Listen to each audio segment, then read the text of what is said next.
ಭಾರತ್ ಮಾತಾ Shivashakti avatar ಓಂ. ಪಿತಾಶ್ರೀ ಶಿವಬಾಬಾರವರ ನೆನಪಿದೆಯೇ? ಮುರಳಿಯ ದಿನಾಂಕ 4/1/2026 ಶಿವಬಾಬಾರವರ ವಾಣಿ. Revise course 12/6/2022. ಓಂ ನಮಃ ಶಿವಾಯ್. ತಂದೆಯನ್ನು ಗುರುತಿಸುವುದಕ್ಕೆ ಆಧಾರ ಪ್ರೀತಿಯಾಗಿದೆ. ಮಕ್ಕಳ ಮೇಲೆ ನಿಸ್ವಾರ್ಥ ಪ್ರೀತಿಯನ್ನು ಇಟ್ಟು ವಿಶ್ವದ ಮಾಲೀಕರನ್ನಾಗಿ ಮಾಡುವಂತಹ, ಪರಿವರ್ತನೆಯ ಶಿಕ್ಷಣವನ್ನು ಕೊಟ್ಟು ನಿಶ್ಚಿಂತರನ್ನಾಗಿ ಮಾಡುವಂತಹ ಮತ್ತು ಪರಮಧಾಮಕ್ಕೆ ಜೊತೆಗೆ ಕರೆದುಕೊಂಡು ಹೋಗುವಂತಹ ಪ್ರೀತಿಯ ಸಾಗರ ಶಿವ ತಂದೆ ಮಾತನಾಡುತ್ತಿದ್ದಾರೆ. ಒಳ್ಳೆಯದು. ಇಂದು ತಂದೆಯ ಪ್ರತಿಯೊಂದು ಮಗುವು ಪ್ರೀತಿಯಲ್ಲಿ ತೂಗಾಡುತ್ತಿದ್ದಾರೆ. ಪ್ರೀತಿ ಇದೆಯೇ? ಎಂತಹ ಕಣ್ಣೀರು ಬಂದಿದೆ? ಪ್ರೀತಿಯ ಕಣ್ಣೀರು. ಪ್ರತಿಯೊಬ್ಬ ಮಗುವಿಗೆ ತಂದೆಯ ಮೇಲೆ ಎಷ್ಟು ಪ್ರೀತಿ ಇದೆ? ಎಷ್ಟು ಪ್ರೀತಿ ಇದೆ? ಮಕ್ಕಳು ಹೇಳುತ್ತಾರೆ, ಬಾಬಾ ಎಷ್ಟು ಪ್ರೀತಿ ಇದೆ ಎಂದರೆ, ಒಂದು ವೇಳೆ ನೀವು ಪೂರ್ತಿ 5,000 ವರ್ಷಗಳ ಕಲ್ಪದಲ್ಲಿಯೂ ಜೊತೆಗಿದ್ದರೆ ನಾವು ನಿಮ್ಮ ಕೈ ಮತ್ತು ನಿಮ್ಮ ಜೊತೆ ಎಂದಿಗೂ ಬಿಡುವುದಿಲ್ಲ. ಅಂತಹ ಪ್ರೀತಿ ಇದೆ? ಇದೆಯೇ? ಯಾರಿಗೆ ಆ ಪ್ರೀತಿ ಇದೆ? ಎಲ್ಲರಿಗೂ ಇದೆನಾ? ಒಳ್ಳೆಯದು. ಎಷ್ಟು ಕಾಯಿಸಿದ್ದೀರಿ ಮತ್ತು ಯಾವ ಮಕ್ಕಳು ಕಾಯುತ್ತಿದ್ದೀರಿ? ಎಲ್ಲರೂ ಕಾಯುತ್ತಿದ್ದರು. ಏರ್ಪಾಡು ಯಾರ್ಯಾರು ಮಾಡಿದರು? ಕಾಯುವಿಕೆ ಎಲ್ಲರೂ ಮಾಡಿದರು. ಆದರೆ ಏರ್ಪಾಡು, ವ್ಯವಸ್ಥೆ ಎಲ್ಲರೂ ಮಾಡಿದರಾ? ಎಂತಹ ವ್ಯವಸ್ಥೆ? ಎಂತಹ ಏರ್ಪಾಡು? ತಂದೆ ಇಂದು ನೀವು ಮಕ್ಕಳಿಗೆ ಪ್ರೀತಿಯ ಖಜಾನೆಯನ್ನು ಸುರಿಯಲು ಬಂದಿದ್ದಾರಲ್ಲವೇ? ಆ ಪ್ರೀತಿಯ ಖಜಾನೆಯನ್ನೇ ಕೊಡಲಿಕ್ಕೆ ಬಂದಿದ್ದಾರೆ. ಎಲ್ಲರ ಜೋಳಿಗೆ ದೊಡ್ಡದಿದೆ ತಾನೇ? ಚಿಕ್ಕದಂತೂ ಜೋಳಿಗೆ ಆಗಿಲ್ಲವಲ್ಲವೇ? ಏಕೆಂದರೆ ಎಲ್ಲರ ಮುಖದಲ್ಲಿ ಪ್ರೀತಿ ಹೊಳೆಯುತ್ತಿದೆ. ಒಂದೊಂದು ಗಳಿಗೆಯೂ ಪ್ರತಿಯೊಬ್ಬ ಮಗುವು ತಂದೆಯನ್ನು ಬಹಳ ಪ್ರೀತಿಯಿಂದ ನೆನಪು ಮಾಡುತ್ತಿದ್ದಾರೆ. ಒಂದೊಂದು ಗಳಿಗೆಯೂ ಪ್ರತಿಯೊಬ್ಬ ಮಗುವು ತಂದೆಯನ್ನು ಬಹಳ ಪ್ರೀತಿಯಿಂದ ನೆನಪು ಮಾಡುತ್ತಿದ್ದಾರೆ. ಇದಾಗಿದೆ ನಿಜವಾದ ಪ್ರೀತಿ.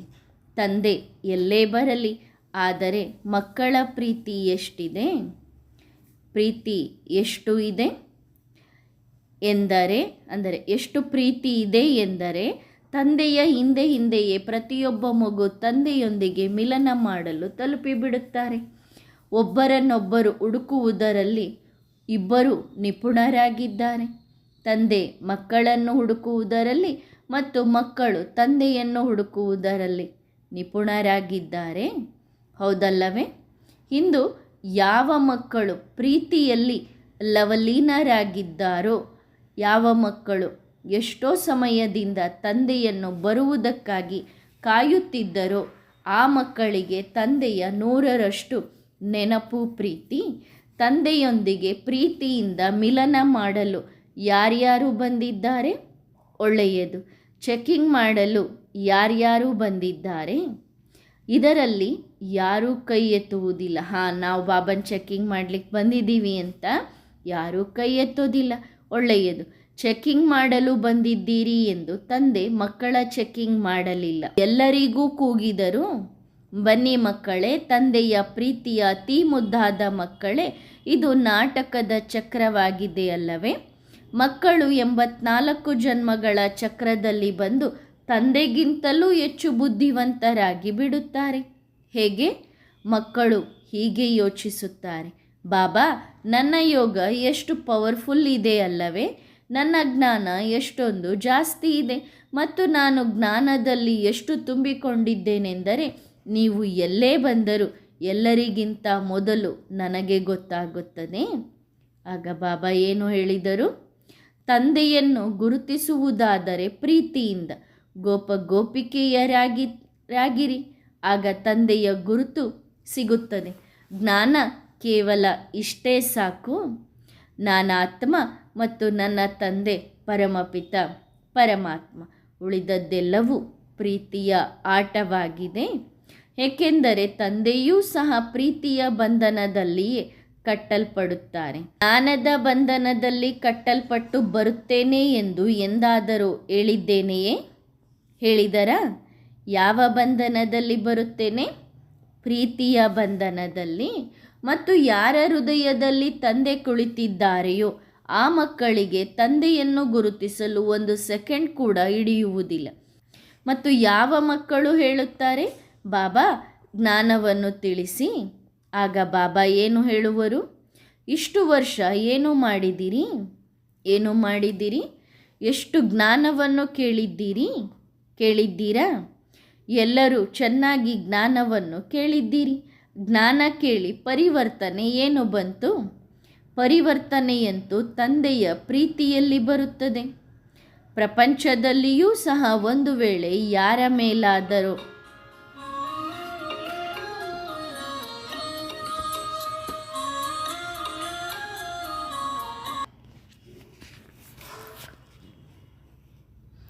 ಮತ್ತು ಯಾರ ಹೃದಯದಲ್ಲಿ ತಂದೆ ಕುಳಿತಿದ್ದಾರೆಯೋ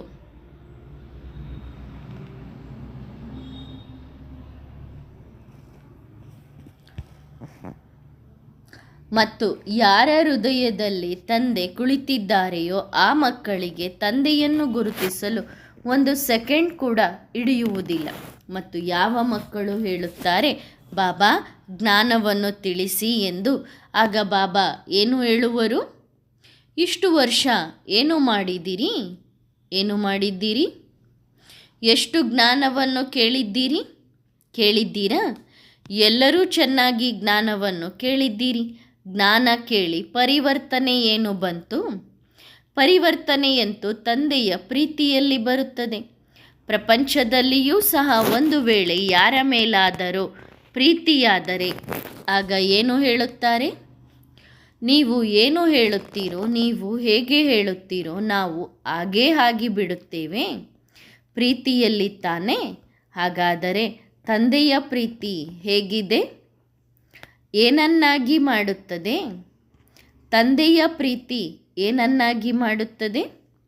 ಮನುಷ್ಯರಿಂದ ದೇವತೆ, ಮುಳ್ಳುಗಳಿಂದ ಹೂವು, ಮಂಗನಿಂದ ಮಂದಿರಕ್ಕೆ ಯೋಗ್ಯ ಮಾಡುತ್ತದೆ.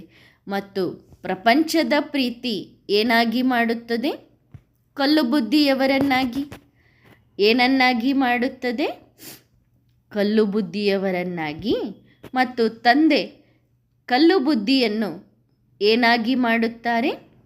ಪಾರಸ ಬುದ್ಧಿ. ಹಾಗಾದರೆ ನಿಜವಾದ ಪ್ರೀತಿ ಯಾರದ್ದಾಯಿತು? ತಂದೆಯದ್ದಾಯಿತು ತಾನೆ? ತಂದೆಯ ಪ್ರೀತಿಯಲ್ಲಿ ಯಾವುದೇ ಸ್ವಾರ್ಥ ಇಲ್ಲ. ತಂದೆ ಬರುತ್ತಾರೆ, ಮಕ್ಕಳನ್ನು ವಿಶ್ವದ ಮಾಲೀಕರನ್ನಾಗಿ ಮಾಡುತ್ತಾರೆ. ತಂದೆ ಸ್ವಯಂ ಆಗುವುದಿಲ್ಲ, ಮಕ್ಕಳನ್ನು ಮಾಡುತ್ತಾರೆ. ಹಾಗಾದರೆ ನಿಜವಾದ ಪ್ರೀತಿ ಯಾರದ್ದಾಯಿತು? ತಂದೆಯದ್ದಾಯಿತು ತಾನೆ? ಮಕ್ಕಳೇ, ಆದರೂ ಸಹ ತಂದೆಯ ಸಮ್ಮುಖದಲ್ಲಿ ಕುಳಿತು ಏನೇನೋ ಸಂಕಲ್ಪ ಮಾಡುತ್ತಾರೆ. ಬಾಬಾ, ನನ್ನ ಮನೆಯು ಒಳ್ಳೆಯ ಸುಖ ಶಾಂತಿಯಿಂದ ಆಗಿಬಿಡಲಿ ಅಷ್ಟೇ, ಮತ್ತು ಇನ್ನೇನೂ ಬೇಡ. ಒಂದು ಒಳ್ಳೆ ಮನೆಯನ್ನು ಕಟ್ಟಿಕೊಡಿ, ಒಳ್ಳೆಯ ಅಂಗಡಿ ಮಾಡಿಕೊಡಿ, ಒಂದು ಗಾಡಿ ಇರಲಿ ಅಷ್ಟೇ. ಸತ್ಯಯುಗದ ಮಾಲೀಕರನ್ನಾಗಿ ಮಾಡುವುದಿದ್ದರೆ ಬಲೆ ಮಾಡಿ, ಇಲ್ಲದಿದ್ದರೆ ಏನು ಕೊಡಬೇಕೋ ಈಗಲೇ ಕೊಟ್ಟು ಬಿಡಿ. ಇದೇನಾಗಿದೆ? ಇದು ನಿಜವಾದ ಪ್ರೀತಿಯೇ? ಇದನ್ನು ನಿಜವಾದ ಪ್ರೀತಿ ಎನ್ನುತ್ತಾರೆಯೇ? ಹಾಗಾದರೆ ಏನೆನ್ನುತ್ತಾರೆ? ಯಾವ ಪ್ರೀತಿ ಎನ್ನುತ್ತಾರೆ? ತಂದೆಯ ಪ್ರೀತಿ ನಿಜವಾಗಿದೆ. ಬಾಬಾ ಏನು ಕೇಳುತ್ತಾರೆ?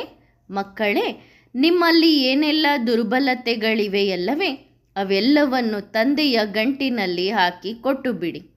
ನಿಮ್ಮ ಕೆಲಸಕ್ಕೆ ಉಪಯೋಗ ಇಲ್ಲದಿರುವ ವಸ್ತುವನ್ನು ನೀವು ಏನು ಮಾಡುವಿರಿ? ಮತ್ತು ತಂದೆ ಏನನ್ನು ಕೊಡಲು ಬಂದಿದ್ದಾರೆ? ವಜ್ರಗಳ ಗಂಟು. ಆದರೆ ಮಕ್ಕಳು ಏನು ತಿಳಿದುಕೊಳ್ಳುತ್ತಾರೆ? ಇಷ್ಟು ಅಗ್ಗವಾಗಿ, ಇಷ್ಟು ಸುಲಭವಾಗಿ ವಜ್ರಗಳು ಸುಮ್ಮನೆ ಫ್ರೀಯಾಗಿ ಸಿಗುತ್ತದೆಯೇ? ಭಗವಂತ ಏನಾದರೂ ಬೆಲೆ ತೆಗೆದುಕೊಳ್ಳಲೇಬೇಕು. ಯಾವ ತಂದೆ ಸ್ವಯಂ ಬೆಲೆಯುಳ್ಳವರಾಗಿದ್ದಾರೋ ಅವರು ಮಕ್ಕಳಿಂದ ಏನು ಬೆಲೆ ತೆಗೆದುಕೊಳ್ಳುತ್ತಾರೆ? ಮತ್ತು ನೀವು ಮಕ್ಕಳ ಬಳಿ ಅಷ್ಟು ಬೆಲೆಯೂ ಇಲ್ಲ. ತಂದೆ ಏನು ಕೊಡುತ್ತಿದ್ದಾರೋ ಅದರ ರಿಟರ್ನ್ ಮಾಡಲು ಸಾಧ್ಯವಾಗುವಂತೆ ನಿಮ್ಮ ಹತ್ತಿರ ಇದೆಯೇ? ಇಷ್ಟು ಬೆಲೆ ಯಾರ ಬಳಿಯಾದರೂ ಇದೆಯೇ? ಆದರೆ ಏನಿದೆಯೋ ಅದನ್ನಂತೂ ಕೊಡಬೇಕು. ಇಂದು ತಂದೆ ಪ್ರತಿಯೊಬ್ಬ ಮಗುವಿನಿಂದ ಪರಿವರ್ತನೆಯ ಸಂಕಲ್ಪ ತೆಗೆದುಕೊಳ್ಳುತ್ತಾರೆ. ಎಷ್ಟು ಸಮಯದಿಂದ ತಂದೆಯನ್ನು ಗುರುತಿಸಿದ್ದೀರಿ? ಒಂದು ವೇಳೆ ಯಾವುದೇ ಮಗುವಿನಲ್ಲಿ ಕೇಳಿದರೆ ಜ್ಞಾನದಲ್ಲಿ ಬಂದು ಎಷ್ಟು ಸಮಯವಾಯಿತು ಎಂದು, ಆಗ ಮಕ್ಕಳ ಉತ್ತರ ಏನು ಬರುತ್ತದೆ? 20 ವರ್ಷ, 10 ವರ್ಷ. ಮತ್ತು ಒಂದು ವೇಳೆ ಕೇಳಿದರೆ ಇಷ್ಟು ವರ್ಷದಲ್ಲಿ ನೀವು ಏನು ಮಾಡಿದ್ದೀರಿ? ತಂದೆ ಎಂತಹವರನ್ನಾಗಿ ಮಾಡಲು ಬಯಸುತ್ತಿದ್ದಾರೋ ಅಂಥವರು ಆಗಿದ್ದೀರಾ? ಎಲ್ಲರೂ ತಮ್ಮ ಚೆಕಿಂಗ್ ಮಾಡಿಕೊಳ್ಳಿರಿ, ಏಕೆಂದರೆ ತಂದೆ ಈ ಪರಿವರ್ತನೆಯ ಪರ್ವತವನ್ನು ಎತ್ತಿದ್ದಾರಲ್ಲವೇ? ಈ ಪರ್ವತದ ಕೆಳಗೆ ಆ ಮಕ್ಕಳೇ ನಿಲ್ಲಲು ಸಾಧ್ಯವಾಗುವುದು. ಯಾರು ಸ್ವಯಂ ತಮ್ಮಲ್ಲಿ ಪರಿವರ್ತನೆ ಮಾಡಿಕೊಳ್ಳುವ ಸಂಕಲ್ಪ ಮಾಡುತ್ತಾರೋ ಅವರು. ನಾವು ಇಡೀ ವಿಶ್ವಕ್ಕೆ ಜ್ಞಾನವನ್ನು ನೀಡುತ್ತೇವಲ್ಲವೇ? ಜಗಳ ಮಾಡಬಾರದು, ಬಾಬಾರನ್ನು ನೆನಪು ಮಾಡಬೇಕು. ಭಗವಂತ ಬಂದಿದ್ದಾರೆ ಎಂದು. ಹಾಗಾದರೆ ಇದನ್ನು ತೋರಿಸಬೇಕು. ಯಾವಾಗ ಭಗವಂತ ಬಂದಿದ್ದಾರೋ ಆಗ ಎಲ್ಲರಿಗಿಂತ ಮೊದಲು ಭಗವಂತ ನನ್ನಲ್ಲಿ ಏನು ಬದಲಾವಣೆ ಮಾಡಿದರು? ಅವರನ್ನು ಭೇಟಿಯಾದ ನಂತರ ನಾನು ಹೇಗಿರಬೇಕು? ನನ್ನಲ್ಲಿ ಎಷ್ಟು ಪರಿವರ್ತನೆಯಾಗಬೇಕು? ಸರಿ, ಎಲ್ಲರೂ ಕೈ ತೋರಿಸಿ. ಒಂದು ಕೈಯ ಚಪ್ಪಾಳೆ ತೋರಿಸಿ. ಪರಿವರ್ತನೆ ಮಾಡಿಕೊಳ್ಳುವಿರಾ? ಪಕ್ಕಾ? ಯಾವುದು ಅತಿ ಕಠಿಣ ಸಂಸ್ಕಾರ ಇದೆಯಲ್ಲವೇ? ಯಾವ ಮಕ್ಕಳು ಹೇಳುತ್ತಾರೆ, ಬಾಬಾ ಇದು ನನ್ನಿಂದ ಆಗುವುದಿಲ್ಲ, ಅದರ ಮೇಲೆಯೇ ಅಟೆನ್ಷನ್ ಕೊಡಬೇಕು. ಏನು ಕೊಡಬೇಕು? ಯಾವುದು ನನ್ನಿಂದ ಆಗುವುದಿಲ್ಲ ಎಂದು ಹೇಳುತ್ತೀರೋ ಅದರ ಮೇಲೆಯೇ ಅಟೆನ್ಷನ್ ಕೊಡಬೇಕು. ಯಾವಾಗ ತಂದೆ ಬರುತ್ತಾರೋ ಆಗ ಮಕ್ಕಳಿಗೆ ಒಂದು ಶಿಕ್ಷಣವನ್ನು ಓದಿಸುತ್ತಾರೆ. ಮಕ್ಕಳೇ, ತಮ್ಮನ್ನು ಆತ್ಮ ಎಂದು ತಿಳಿದು ತಂದೆಯನ್ನು ನೆನಪು ಮಾಡಿರಿ, ದೇಹಿ ಅಭಿಮಾನಿಯಾಗಿರಿ. ಆದರೆ ಮಕ್ಕಳು ಏನು ಮಾಡುತ್ತಾರೆ? ಉಲ್ಟಾ ಪಾಠ ಓದುತ್ತಾರೆ. ಯಾವುದು? ತಂದೆ ಹೇಳುತ್ತಾರೆ ದೇಹಿ ಅಭಿಮಾನಿಯಾಗಿ, ಮತ್ತು ಮಕ್ಕಳು ಏನಾಗಿ ಬಿಡುತ್ತಾರೆ? ಈ ದೇಹಿಯಲ್ಲಿರುವಂತಹ ಈಯನ್ನೇ ತೆಗೆಯುತ್ತಾರೆ. ದೇಹಿ ಅನ್ನುವಂಥದ್ರಲ್ಲಿ ಈ ತೆಗೆದ್ರೆ ಉಳಿಯೋದು ದೇಹ. ಆಗ ಏನಾಗಿ ಬಿಟ್ಟರು? ಈ ತೆಗೆದ ತಕ್ಷಣ ದೇಹಾಭಿಮಾನಿ. ಜ್ಞಾನದ ಅಭಿಮಾನ, ವರ್ಷದ ಅಭಿಮಾನ. ಈ ಅಭಿಮಾನ ಇರಬೇಕೇ? ಜ್ಞಾನದ ಅಭಿಮಾನ. ಮಕ್ಕಳು ಹೇಳುತ್ತಾರೆ ನಾನು ತಂದೆಯನ್ನು ಬಹಳ ಚೆನ್ನಾಗಿ ತಿಳಿದುಕೊಂಡಿದ್ದೇನೆ. ತಂದೆ ಹೇಳುತ್ತಾರೆ ನೀವು ಕೇವಲ ಇಷ್ಟೇ ತಿಳಿದುಕೊಂಡಿದ್ದೀರಿ. ಎಷ್ಟು ತಂದೆ ತಿಳಿಸಿದ್ದಾರೋ ಅಷ್ಟು ಮಾತ್ರ ತಿಳಿದುಕೊಂಡಿದ್ದೀರಿ. ಮತ್ತು ತಂದೆ ಯಾವುದನ್ನು ತಿಳಿಸಿಯೇ ಇಲ್ಲವೋ ಅದನ್ನು ನೀವು ಹೇಗೆ ತಿಳಿದುಕೊಳ್ಳಲು ಸಾಧ್ಯ? ತಿಳಿದುಕೊಳ್ಳಲು ಸಾಧ್ಯವೇ? ತಿಳಿದುಕೊಳ್ಳಲು ಬಯಸುತ್ತೀರಾ? ಯೋಚಿಸಿ. ಕೇವಲ ಇಷ್ಟೇ ತಿಳಿದುಕೊಂಡಿದ್ದೀರಿ. ತಂದೆ ಎಷ್ಟು ತೋರಿಸಿದ್ದಾರೋ ಅಷ್ಟೇ ನೋಡಿದ್ದೀರಿ. ಮತ್ತು ನಾವೇನು ಹೇಳುತ್ತೇವೆ? ಕೇವಲ ಇಷ್ಟೇ ಇದೆ ಮತ್ತು ಜಾಸ್ತಿ ಏನೂ ಇಲ್ಲ. ಒಳ್ಳೆಯದು. ಸಾಗರನಿಂದ ಎಷ್ಟೇ ನೀರು ತೆಗೆದರೂ ಸಾಗರ ಏನು ಕಡಿಮೆಯಾಗುವುದೇ? ಆಗುವುದೇ ಇಲ್ಲ ತಾನೆ? ಏಕೆ? ಬೇಹದ್ದಿನದು. ಜ್ಞಾನಸಾಗರ ತಂದೆಯೂ ಏನಾಗಿದ್ದಾರೆ? ಬೇಹದ್ದಿನ ತಂದೆಯಾಗಿದ್ದಾರೆ. ಮತ್ತು ಮಕ್ಕಳು ಏನು ಮಾಡಿದರು? ಹದ್ದಿನದ್ದನ್ನಾಗಿ ಮಾಡಿಬಿಟ್ಟರು. ಏನು ತಂದೆ ಹದ್ದಿಗೆ ಸಂಬಂಧಪಟ್ಟವರೇ? ಅಂದರೆ ಸೀಮಿತಕ್ಕೆ ಸಂಬಂಧಪಟ್ಟವರೇ? ತಂದೆ ಎಲ್ಲರಿಗೂ ಅಲ್ಲವೇ? ಬಾಬಾ ಎಲ್ಲರ ಬಾಬಾ ಅಲ್ಲವೇ? ಎಲ್ಲರ ತಂದೆಯಾಗಿದ್ದಾರೆ, ಬೇಹದ್ದಿನ ತಂದೆಯಾಗಿದ್ದಾರೆ. ಒಳ್ಳೆಯದು. ಈ ರೀತಿ ಇಡೀ ವಿಶ್ವದಲ್ಲಿ ಬೇಹದ್ದಿನ ತಂದೆಯನ್ನು ಪ್ರತ್ಯಕ್ಷ ಮಾಡುವ ಮಕ್ಕಳಿಗೆ ಬಾಪ್ ದಾದಾರವರ ಹೃದಯದ ನೆನಪು ಪ್ರೀತಿಗಳು. ಮಕ್ಕಳು ಬಹಳ ಸಮಯದಿಂದ ಕುಳಿತಿದ್ದೀರಿ ತಾನೆ? ಶರೀರ ಸುಸ್ತಾಗಿದೆ ಅಲ್ಲವೇ? ಒಳ್ಳೆಯದು. ಹಾಗಾದರೆ ಖುಷಿ ಇದೆಯೇ? ಎಲ್ಲರಿಗೂ ಖುಷಿ ಇದೆಯೇ? ಬಹಳ ಖುಷಿ ಇದೆಯಲ್ಲವೇ?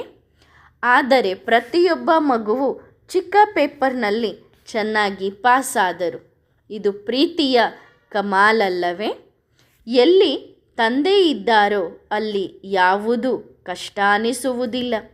ಎಲ್ಲವೂ ಸಹಜವಾಗಿದೆ. ಒಳ್ಳೆಯದು ಮಕ್ಕಳೇ. ತಂದೆಯ ಪ್ರತಿಯೊಬ್ಬ ಮಗುವಿಗೆ ವರದಾನವಿದೆ. ಹೀಗೆಯೇ ಪ್ರತಿ ಕಲ್ಪದಲ್ಲಿ ತಂದೆಯ ಇಷ್ಟು ಹತ್ತಿರದಲ್ಲಿ ಇರುತ್ತೀರಿ ಮತ್ತು ಹೀಗೆಯೇ ಬೇಹದ್ದಿನ ತಂದೆಯೊಂದಿಗೆ ಮಿಲನ ಮಾಡುತ್ತಾ ಇರಿ. ನಿಶ್ಚಿಂತರಾಗಿದ್ದೀರಿ ತಾನೇ? ಈಗ ಚಿಂತೆ ಇಲ್ಲ. ನನ್ನ ಬಾಬಾ ಎಲ್ಲಿ ಹೋದರು ಎಂದು ಎದುರಿಗಿದ್ದಾರೆ. ಮಕ್ಕಳು ಎದುರಿಗಿದ್ದಾರೆ, ತಂದೆಯೂ ಎದುರಿಗಿದ್ದಾರೆ. ಇಂದು ಈ ಪಾತ್ರ ಇದೆಯಲ್ಲವೇ? ಇದು ಎಲ್ಲ ಮಕ್ಕಳಿಗೆ ವರದಾನ ಹಂಚುವ ಪಾತ್ರವಾಗಿದೆ. ಅಂತಿಮ ಸಮಯವಾಗಿದೆ. ತಂದೆಯಿಂದ ಎಷ್ಟು ತೆಗೆದುಕೊಳ್ಳಲು ಬಯಸುತ್ತೀರೋ ಅಷ್ಟು ತೆಗೆದುಕೊಳ್ಳಬಹುದು. ಆದರೆ ಒಂದು ಮಾತು ಅವಶ್ಯವಾಗಿ ಹೇಳುತ್ತೇವೆ, ಬೇಹದ್ದಿನ ತಂದೆಯಿಂದ ಬೇಹದ್ದಿನದ್ದನ್ನು ತೆಗೆದುಕೊಳ್ಳಿ. ಏನು ತೆಗೆದುಕೊಳ್ಳಬೇಕು? ಬೇಹದ್ದಿನದ್ದನ್ನು. ಹದ್ದಿನದ್ದು ಇಲ್ಲೇ ಮುಗಿದು ಹೋಗುವುದು ಮತ್ತು ಬೇಹದ್ದಿನದ್ದು ಇಲ್ಲಿಯೂ ಸಿಗುವುದು, ಭವಿಷ್ಯದಲ್ಲಿಯೂ ಸಿಗುವುದು. ಹಾಗಾದರೆ ಏನು ಮಾಡಬೇಕು? ಬಾಬಾ, ನಾನೇನಿದ್ದೇನೋ ಹೇಗಿದ್ದೇನೋ ನಾನು ನಿಮ್ಮವನಾಗಿದ್ದೇನೆ.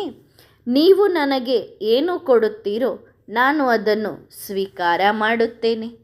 ನಿಮ್ಮ ತಂದೆ ಇಷ್ಟು ದೊಡ್ಡವರು ಮತ್ತು ಮಕ್ಕಳು ತಂದೆಯಿಂದ ಚಿಕ್ಕದಾದ ಒಂದು ಟಾಫಿ ಕೇಳಿದರೆ, ಅಂದರೆ ಚಾಕ್ಲೇಟ್ ಕೇಳಿದರೆ ಹೇಗನಿಸುವುದು? ದೊಡ್ಡ ತಂದೆ ಬಹಳ ದೊಡ್ಡ ಗಿಫ್ಟ್ಗಳನ್ನ ಕೊಡ್ಲಿಕ್ಕೆ ರೆಡಿಯಾಗಿ ನೀವು ಅವ್ರ ಹತ್ರ ಸಾಕು ನನಗೊಂದು ಸಣ್ಣ ಚಾಕ್ಲೇಟ್ ಕೊಡಿ ಅಂತ ಕೇಳಿದರೆ ಹೆಂಗನ್ಸತ್ತೆ? ತಂದೆಯ ಬಳಿ ಪೂರ್ತಿ ಅಂಗಡಿಯೇ ಇದೆ ಮತ್ತು ನೀವು ಒಂದು ಸಣ್ಣ ವಸ್ತು ಕೇಳಿದರೆ ಹೇಗನಿಸುವುದು? ನೀವೇಕೆ ಮಾಲೀಕರಾಗಿ ಆ ಅಂಗಡಿಯ ಮೇಲೆ ಕುಳಿತುಕೊಳ್ಳಬಾರದು ಮತ್ತು ಮನಸ್ಸು ಬಂದಿದ್ದನ್ನು ತೆಗೆದುಕೊಳ್ಳಬಾರದು? ಸರಿ ತಾನೆ? ತಂದೆ ಜ್ಞಾನರತ್ನಗಳ ದೊಡ್ಡ ಅಂಗಡಿಯೇ ತೆರೆದಿದ್ದಾರೆ. ಬನ್ನಿ ಮತ್ತು ಎಲ್ಲವನ್ನೂ ತೆಗೆದುಕೊಂಡು ಹೋಗಿ. ಸರಿ ತಾನೆ? ಹೌದು. ತಂದೆಯ ರತ್ನಗಳು ಎಂತಹವು ಎಂದರೆ ಆ ರತ್ನಗಳಿಂದ ನಿಮ್ಮ ಜೋಳಿಗೆ ತುಂಬಿ ಹೋಗುವುದು, ಆದರೆ ನಿಮಗೆ ಕಾಣಿಸುವುದಿಲ್ಲ. ಆದರೆ ಯಾವಾಗ ಜೀವನದಲ್ಲಿ ಅಳವಡಿಸಿಕೊಳ್ಳುತ್ತೀರೋ ಆಗ ಸ್ಪಷ್ಟ ರೂಪದಲ್ಲಿ ಕಾಣಿಸುವುದು. ಮತ್ತು ಎಲ್ಲರೂ ಹೇಳುವರು, ನೀವು ಎಲ್ಲಿಗೆ ಹೋಗುತ್ತೀರಿ? ನಿಮಗೆ ಏನು ಸಿಕ್ಕಿದೆ? ನಿಮಗೆ ಏನು ಪ್ರಾಪ್ತಿಯಾಗಿದೆ? ಮೊಟ್ಟ ಮೊದಲು ಯೋಗ ಮಾಡುವುದಕ್ಕೆ ಪರಿಶ್ರಮ ಅನಿಸುತ್ತಿತ್ತು ಅಲ್ಲವೇ? ಅನಿಸುತ್ತಿತ್ತು. ಈಗ ಯಾರ್ಯಾರಿಗೆ ಪರಿಶ್ರಮ ಅನಿಸುತ್ತಿದೆ? ಯಾರು ತಂದೆಯ ಪ್ರೀತಿಯಲ್ಲಿ ತೇಲಾಡುತ್ತಾರೋ ಅದೇ ಯೋಗವಾಗಿದೆ. ಯಾರು ತಂದೆಯ ಪ್ರೀತಿಯಲ್ಲಿ ಪ್ರತಿ ಹೆಜ್ಜೆ ಸೇವೆ ಮಾಡುತ್ತಾರೋ ಅದು ಯೋಗವಾಗಿದೆ. ಯಾರು ಖುಷಿಯಲ್ಲಿ ನಲಿಯುತ್ತಾ ಕುಣಿಯುತ್ತಾ ಇರುತ್ತಾರೋ ಅದು ಯೋಗವಾಗಿದೆ. ಯಾರ ಬಾಯಿಂದ ಪ್ರತಿ ಗಳಿಗೆ ಹೃದಯದಿಂದ ನನ್ನ ಬಾಬಾ ಎಂದು ಬರುತ್ತದೆಯೋ ಅದು ಯೋಗವಾಗಿದೆ. ಮತ್ತು ಯಾವ ಮಕ್ಕಳು ಹೇಳುತ್ತಾರೋ ನಾನು ಒಂದು ಸಾರಿ ಚೆಕ್ಕಿಂಗ್ ಮಾಡಲು ಹೋಗಿಯೇ ಹೋಗುತ್ತೇನೆ, ಇದು ಕೂಡ ಯೋಗವಾಗಿದೆ. ಏಕೆಂದರೆ ಚೆಕ್ಕಿಂಗ್ ಯಾರದ್ದು ಮಾಡುತ್ತಿದ್ದೀರಿ? ಹಾಗಾದರೆ ನೆನಪು ಯಾರದ್ದು ಬರುತ್ತಿದೆ? ಹಾಗಾದರೆ ಏನಾಯಿತು? ಯೋಗವಾಯಿತು ತಾನೇ? ಒಳ್ಳೆಯದು. ಯಾರು ತಿಳುವಳಿಕೆ ಇಲ್ಲದವರಾಗಿ ತಂದೆಯ ಗ್ಲಾನಿ ಮಾಡುತ್ತಿದ್ದಾರೋ ಅದು ಕೂಡ ಯೋಗವೇ ಆಗಿದೆ. ಏಕೆ? ಬುದ್ಧಿಯಲ್ಲಿ ಯಾರಿದ್ದಾರೆ? ಹಾಗಾದರೆ ಏನಾಯಿತು? ಯೋಗವಾಯಿತು. ಏಕೆಂದರೆ ಯಾರಿಗೆ ಒಮ್ಮೆ ತಂದೆ ಸಿಕ್ಕಿಬಿಟ್ಟರೋ ಬಲೆ ಅವರ ನೆನಪು ಮಾಡುವ ವಿಧಾನ ಬೇರೆ ಬೇರೆ ಇರಬಹುದು, ಆದರೆ ಬುದ್ಧಿಯಲ್ಲಿ ಸುತ್ತುತ್ತಿರುವುದಂತೂ ತಂದೆಯೇ. ಹಾಗಾಗಿ ಈಗ ಯಾವ ಮಗುವು ಪರಿಶ್ರಮ ಪಡಬೇಕಾಗಿಲ್ಲ. ಏಕೆಂದರೆ ಯಾವಾಗ ತಂದೆ ಎದುರಿಗೆ ಇರುತ್ತಾರಲ್ಲವೇ ಆಗ ನೆನಪು ಮಾಡಲು ಪರಿಶ್ರಮ ಪಡಬೇಕಾಗಿಲ್ಲ. ಗಳಿಗೆ ಗಳಿಗೆಗೂ ತಂದೆಯ ನೆನಪು ಬರುತ್ತಲೇ ಇರುತ್ತದೆ. ಉದಾಹರಣೆಗೆ ಮಿಲನದ ಖುಷಿ ಇದೆ, ಒಳ್ಳೆಯದು. ಈಗ ಬಾಬಾ ಅಲ್ಲಿಗೆ ಬರುತ್ತಿದ್ದಾರೆ. ಈಗ ಬಾಬಾ ಆ ಗಲ್ಲಿಯಲ್ಲಿ ಸುತ್ತು ಹಾಕಲು ಹೋಗಿದ್ದಾರೆ. ಬನ್ನಿರಿ, ನಾವೂ ಹೋಗೋಣ. ಬನ್ನಿರಿ, ನೀವೂ ಬನ್ನಿರಿ. ಹಾಗಾದರೆ ಇದೇನಾಗಿದೆ? ಏಕೆಂದರೆ ತಂದೆ ಎಲ್ಲರ ಬುದ್ಧಿಯಲ್ಲಿ ಫಿಟ್ ಆಗಿ ಬಿಟ್ಟಿದ್ದಾರೆ. ಬುದ್ಧಿಯಿಂದ ಹೊರಬರುವುದಿಲ್ಲ. ಪರಮಧಾಮಕ್ಕೂ ಹೋಗುವರು. ಏಕೆಂದರೆ ತಂದೆ ಬಂದಿರುವುದೇ ಕರೆದುಕೊಂಡು ಹೋಗಲು. ಒಳ್ಳೆಯದು. ಎಲ್ಲ ಮಕ್ಕಳಿಗೆ ತಂದೆಯ ನೆನಪು ಪ್ರೀತಿಗಳು. ಮತ್ತೆ ಸಿಗೋಣ. ವರದಾನ: ಯೋಗ್ಯ ಶಿಕ್ಷಕರಾಗಿರಿ. ಯೋಗ್ಯ ಶಿಕ್ಷಕರ ಲಕ್ಷಣ ಏನು? ಯೋಗ್ಯ ಶಿಕ್ಷಕ ಅಂದರೆ ಅರ್ಥ ಪ್ರತಿ ಸೆಕೆಂಡು ಪ್ರತಿ ಸಂಕಲ್ಪದ ಮೂಲಕ ಸೇವೆ ಮಾಡುವಂಥವರು. ಒಂದು ವೇಳೆ ಸೆಕೆಂಡ್ ಅಥವಾ ಸಂಕಲ್ಪ ವ್ಯರ್ಥವಾದರೂ ಆಗ ಅವರನ್ನು ಟೀಚರ್ ಎಂದು ಹೇಳುತ್ತಾರೆ. ಆದರೆ ಯೋಗ್ಯ ಟೀಚರ್ ಎಂದು ಹೇಳುವುದಿಲ್ಲ. ಯೋಗ್ಯ ಶಿಕ್ಷಕ ಎಂದರೆ ಅರ್ಥ ಯೋಗಯುಕ್ತರು ಮತ್ತು ಯುಕ್ತಿಯುಕ್ತರು. ಯಾರು ಯೋಗಯುಕ್ತರಾಗಿರುತ್ತಾರೆ ಅವರ ಪ್ರತಿ ಸಂಕಲ್ಪ ಸಮರ್ಥವಾಗಿರುತ್ತದೆ. ಯಾವಾಗ ಸಂಕಲ್ಪರೂಪಿ ಬೀಜ ಸಮರ್ಥವಾಗಿರುತ್ತದೆ ಆಗ ಫಲವೂ ಸಹ ಸಮರ್ಥವಾಗಿರುತ್ತದೆ. ನಿಮಿತ್ತರು ಅಂದರೆ ಅರ್ಥ ಉದಾಹರಣೆಯಾಗಿರುವವರು, ಎಕ್ಸಾಂಪಲ್ ಆಗಿರುವವರು. ಮತ್ತು ಹೇಗೆ ಎಕ್ಸಾಂಪಲ್ ಆಗಿರುತ್ತಾರೋ ಅದೇ ರೀತಿ ಅನ್ಯರೂ ಆಗುತ್ತಾರೆ. ಒಳ್ಳೆಯದು. ಓಂ ನಮಃ ಶಿವಾಯ.